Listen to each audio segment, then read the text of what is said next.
Welcome to Brooker Bonsai, and today we're going to be doing some candle pinching and branch selection on this Scots Pine.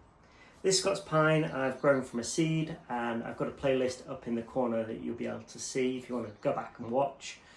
This channel is really all about showing the journey that I go through with all of my trees, so I'm hoping to document all of the work that I do along the way. So we can see that this tree's been really vigorous. It'll be definitely ready to repot next year.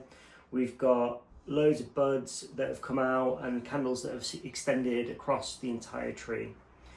We've now actually got more candles than we need, so what I'm going to do today is come in, do some initial thinning and begin pinching those candles so that we balance the vigour and hopefully get a bit more backbudding. So let's zoom you in and take a 360 view look at the tree now. So here's the front of the tree, coming around to the side, to the back of the tree, back round to the side and to the front. So the first thing I'm going to do is cut back this stub. There was a large branch here and I think it was in winter when we were doing our branch selection. I cut it back to a stub so that we didn't risk any dieback. But now the tree's vigorous, it's growing healthily again, so you can come in and prune that back, removing that stub. Because it's spring, there's going to be lots of sap kind of coming through the cadmium layer here.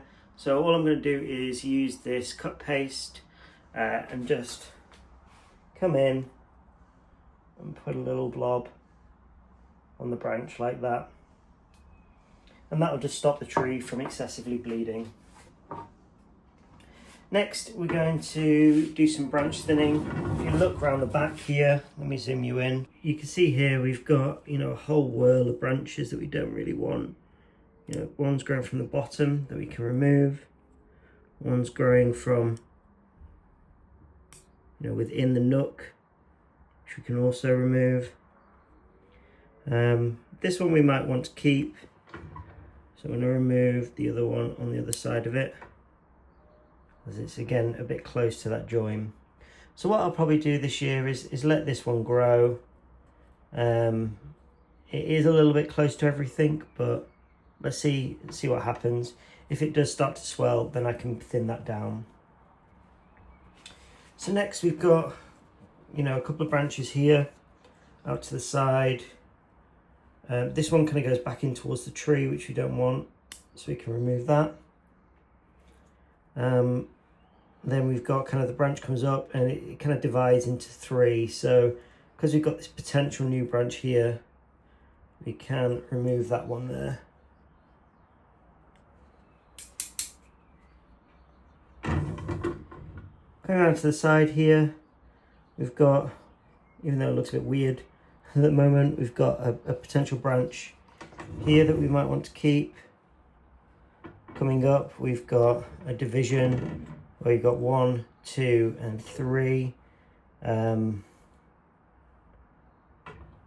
This one is actually probably a better bud, this one here.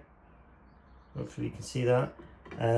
So all I'm going to do on this is just candle pinch this tall one, because I'm worried that if I prune this off, there's not enough sap here and this bud might die off. Coming around to the side here, you can see we've got lots of new buds growing.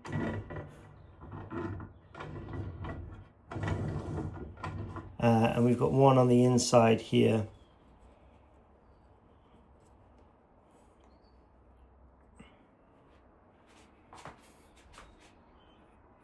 This one possibly is our leader. We're going to keep that, and we want to keep the front one coming out here.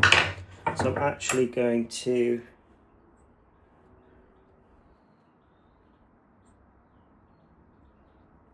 prune this one off here, like that. And we're just going to come in and stick on some of that cut paste so that the wound heals nicely. So that's the branch selection now finished. what we want to do is come in and do some candle pinching. The reason we do that candle pinching is to balance the vigor. You can see like this candle here is really long. Our leader, or will be leader, is tiny, and then this one's long, long, tiny, etc. So by coming in and doing the candle pinching, it allows us to balance that vigor throughout the tree, promotes more back budding, so it gives us more choices, and rebalances the vigor so that we don't end up losing any branches.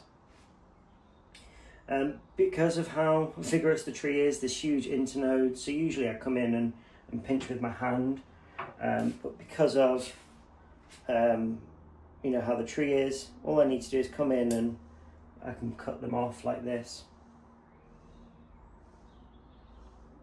So I'm looking for needles that are kind of facing outwards, that I can prune back to, and that just gives me a bit of directional pruning.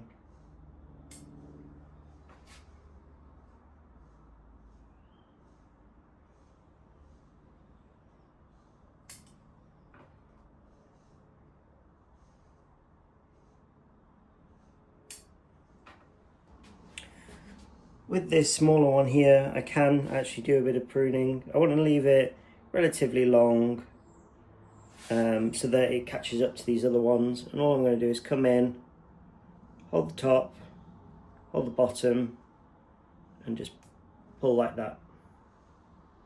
So that's the tree now, branch selection done and candle pruning completed. The next step is just to let it grow again. I'm hoping we'll get some back budding happen over summer, and then in winter I'll come in and do a final branch selection and also prune the back to some of those back budding. This tree was grown from seed and it's come a long way in just a few years, so I'm really pleased with it.